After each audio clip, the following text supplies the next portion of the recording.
Orando con la palabra. Ven Espíritu Santo, llena los corazones de tus fieles, enciende en ellos el fuego de tu amor. Envía tu Espíritu, Señor, y renovarás la faz de la tierra. Dios Padre, en nombre de nuestro Señor Jesucristo, te pedimos, te suplicamos, que envíes el Espíritu Santo a todos nosotros y que la palabra que vamos a meditar se haga vida en nuestros corazones. Amén.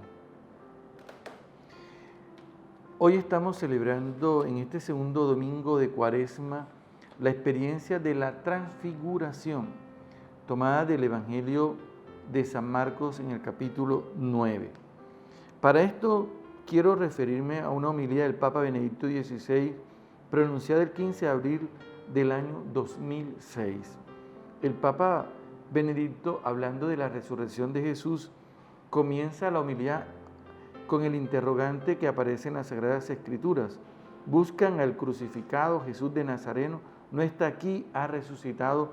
Marcos 6, 16. Está hablando de la resurrección de Jesús. Y primero me llama la atención esta homilía porque en este texto del Papa Benedicto XVI aparece que los discípulos en el Evangelio de San Marcos capítulo 9, versículo 10, refiriéndose a este texto de hoy, ellos se preguntaban, cuando Jesús le habló a los discípulos por primera vez sobre la cruz y la resurrección, ellos se preguntaron, ¿y qué querría decir eso de resucitar de entre los muertos? Si usted coge la Biblia y abre en el capítulo 9 de San Marcos, versículo 10, encuentra qué quiere decir eso de resucitar de entre los muertos. Porque no se trata de la reanimación de un cadáver, dice el Papa Benedicto aquí. No se trata simplemente de la reanimación de un cadáver. Se trata de que Jesús está presente, vivo, pero su presencia ahora es en la realidad del cuerpo glorioso. Es decir, el mismo Cristo, tanto que muestra las llagas, pero esas son llagas glorificadas. Y esta glorificación, tanto que Jesús dice, ha llegado la hora en que el Hijo del Hombre sea glorificado. En el capítulo 12 del Evangelio de San Juan, creo que debemos tener presente esa expresión del Señor. Ha llegado la hora. Eso me parece bien interesante porque Juan 12, 27. Ahora estoy profundamente angustiado. ¿Y qué voy a decir? ¿Pediré al Padre que me libre de esta hora? Pues no, para esto precisamente he llegado a esta hora. Padre, glorifica tu nombre. Entonces dijo una voz del cielo, lo he glorificado y lo glorificaré de nuevo. Esta frase me gusta, y en este contexto del capítulo 12, versículo 20 en adelante, habla del grano que cae en tierra y muere y luego nace una planta, para indicar de esta manera que nosotros somos como ese grano, pero que a diferencia de tener una planta adentro, tenemos la vida eterna. El Papa hace referencia a ese interrogante que se lanzan los discípulos por primera vez al escuchar muerte y resurrección, y yo también me asombré cuando leí esto del Papa. Y el Papa continúa diciendo que ¿en qué consiste propiamente eso de resucitar? ¿Qué significa para nosotros y para el mundo y la historia y en su conjunto? Un teólogo alemán dijo una vez con ironía que el milagro de un cadáver reanimado, si es que eso hubiese ocurrido, verdaderamente algo en lo que no creía, sería a fin de cuentas irrelevante para nosotros porque justamente no nos concierne. Eso lo trae el Papa Benedicto de un teólogo que se ha expresado de esa manera. Si eso hubiese sido así, dice el Papa Benedicto, y también nosotros nos preguntamos, ¿en qué afecta a la humanidad que se haya reanimado un cadáver? En efecto, el que solamente una vez alguien haya sido reanimado y nada más, ¿de qué modo debería afectarnos? Pero la resurrección de Cristo es precisamente algo más, una cosa distinta. Es si podemos usar por una vez el lenguaje de la teoría de la evolución, la mayor mutación, el salto más decisivo en absoluto hacia una dimensión totalmente nueva. Esa dimensión totalmente nueva es precisamente que nosotros vamos a ser transformados en cuerpo glorioso, que nosotros vamos a experimentar la muerte, pero en fracciones de segundo, como dice Pablo en 1 Corintios 15, 50, vamos a ser transformados en cuerpo glorioso. Lo que cuando uno muere y es transformado en cuerpo glorioso, nosotros no vemos eso, pero sí somos transformados. Lo que vemos es el cadáver.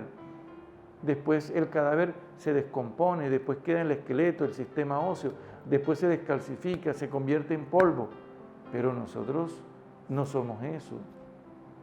Nosotros fuimos glorificados en el momento, en el instante, dice Pablo en 1 Corintios 15, 50 al 52, en un abrir y cerrar de ojos. Y lo mismo dice la carta de San Pablo a los Filipenses 3, 21. Nosotros seremos transformados en cuerpos gloriosos. Seremos transformados.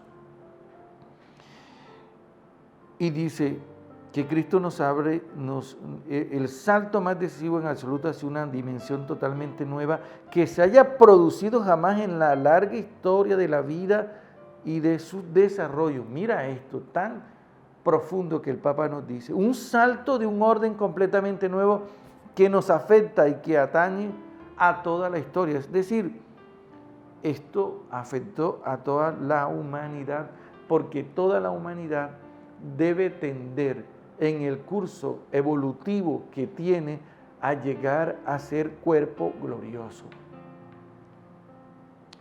Esto que pasó aquí en la transfiguración precisamente es que Jesús se transfiguró y sus vestidos se volvieron blancos, como no los podía dejar un batanero del mundo.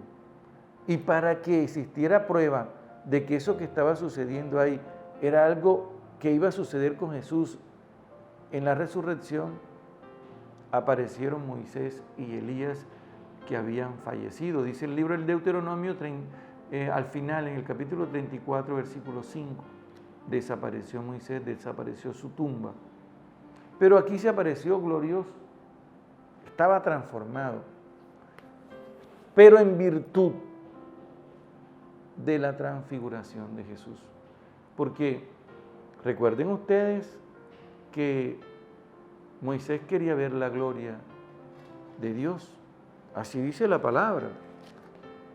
Y Moisés murió y solamente pudo contemplar la gloria de Dios cuando Dios le concedió la gracia de ver a su hijo transfigurado. Esto me parece hermoso que nosotros lo tengamos en cuenta, porque así la muerte para nosotros no es un fracaso.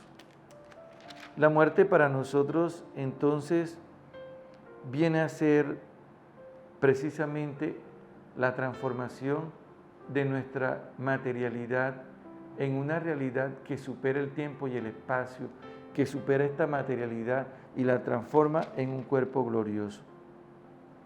Moisés quería ver la gloria de Dios, pero Dios se la concedió,